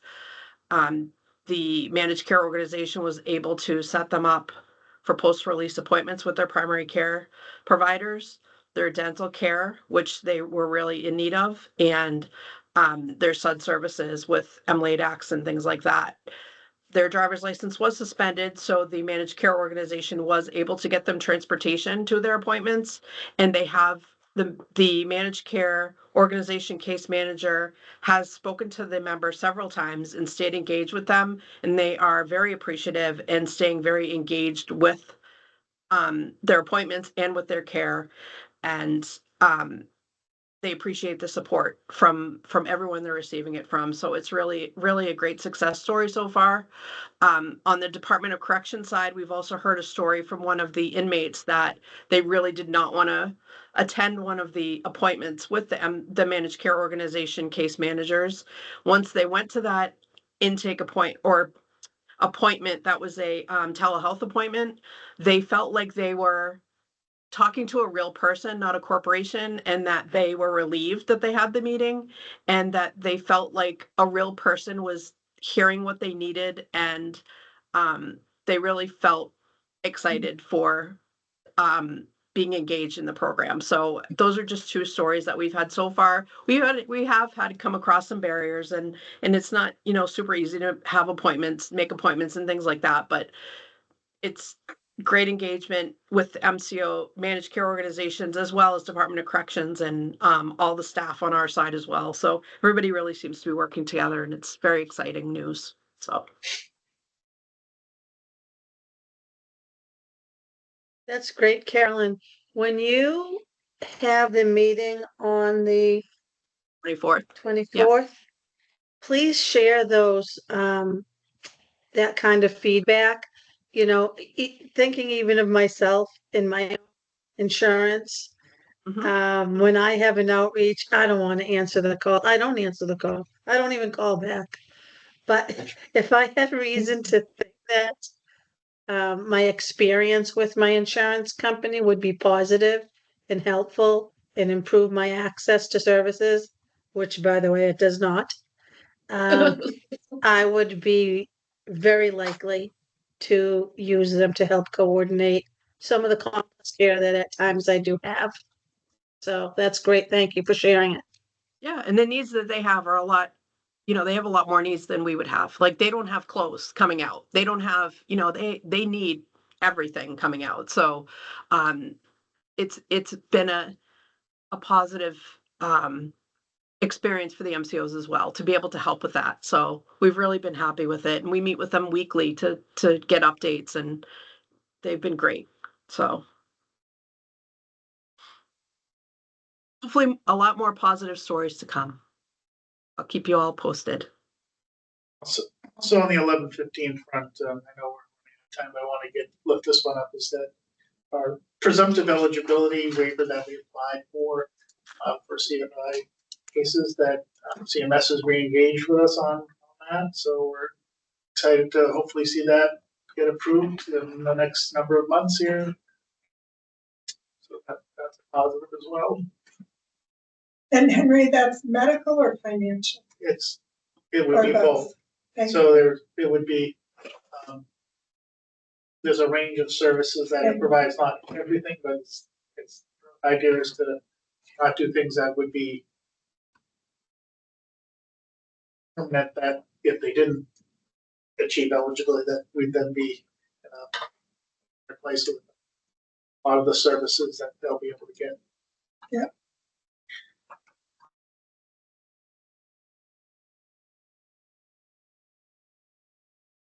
So in terms of other things on the section, we're working on an amendment 3 for July. We'll have more to say about that as we can. Let you know that part of that's all driven by what's happening in the legislature now, and federally for that matter. The link to the home and community-based spending plan, we're just running that out, those commitments.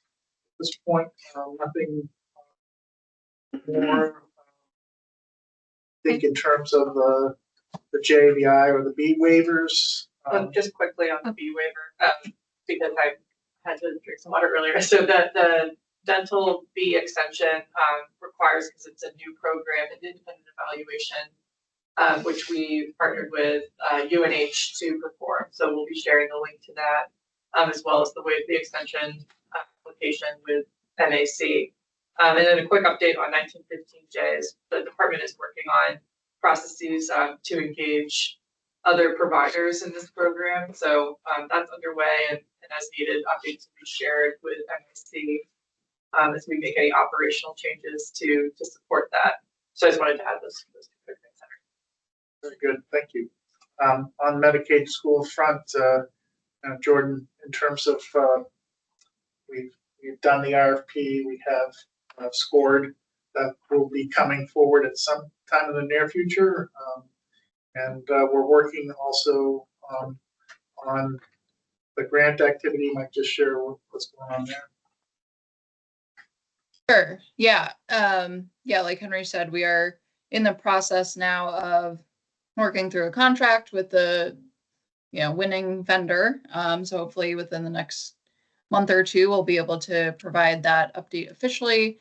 On the grant front, we just need to submit some materials for a continuing application into year 2. But CMS has assured me that this is kind of standard operations, and we wouldn't expect, to lose any grant funding in that process. So that is due at the end of this month. And yeah, like I said, it would just be to continue to receive funds into year 2 of the grant. And we will have to do the same next year for year 3. You also speak to, on the reentry, the grant that we're applying for there too, or reapplying. Yeah, so there's also a planning grant for the community reentry work. We applied to the first cohort back in November, and we did not receive that grant. Only, I think, 10 states, so around 10 states received an award, and they were all pretty small. So it looks like CMS is kind of reserving most of the funds for the second round. That application is due on Friday, so we will be submitting a second application for a planning grant for community reentry. And we're looking at, everything from staff support to additional technology supports that we need to get set up in the facilities to facilitate telehealth. We're looking at additional navigator support under that grant. So hopefully we get at least some funding and can support some of those activities. Will help us do the outreach to the counties. We've already met with every county, and have an assessment of kind of readiness. We'll, I think, targeting to try to get 2 more counties stood up this coming fiscal year. Thanks. And just while I'm speaking here, on the informational link, we'll add, there's an update to the roadmap that sort of an interim report on the current roadmap, and we'll add that in there. And we're also now starting the internal work for next year's roadmap, the 25-26 roadmap. I think that's all I have for today. Anything on EBV, Olivia? Yes, in March, we captured 44,000 visits through the EBV system. And we saw a pretty level amount of unique consumers included with EBV at 3,693 in March.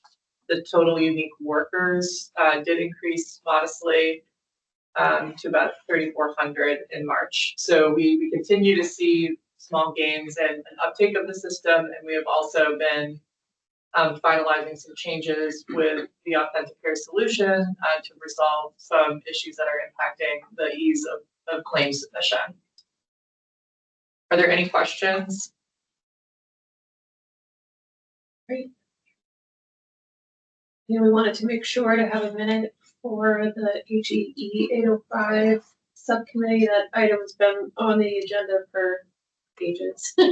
We have Brian here. I think he's going to provide a brief update. Yeah, so the department has met and revised the initial proposal based on MCAC subcommittee feedback, and we'll be providing an update to the subcommittee by the end of the week.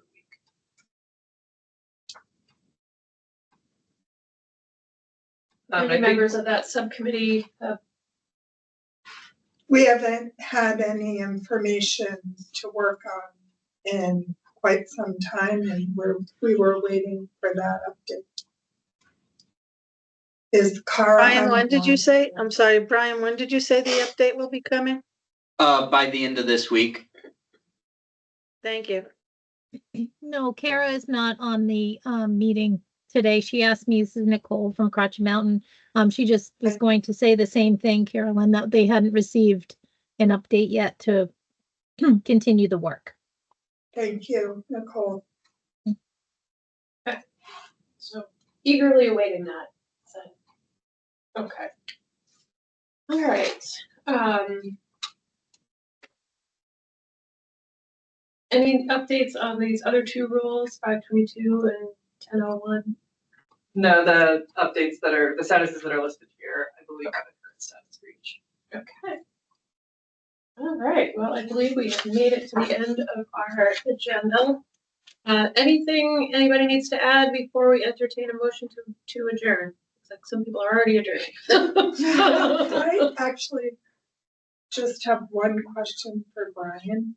When you send that out, can you let us know what its current status is with Joe Carr? Oh, yes, it has not been filed, but yes, I will confirm. But we did do an initial part or no? I thought we did way back. No? We've been submitting an IP for review for the MCAC subcommittee. It has not been submitted to Joe Carr. Okay, thank you. Okay. With that, I think we can entertain a motion to adjourn. So moved. All those in favor, please leave. Do we have a second? I will second. All in favor? Aye. Thank you. Thank you, Brett. Thank you. Olivia, can I steal you for 2 seconds? Yeah. Okay. Well, I think that MCO thing would be safe.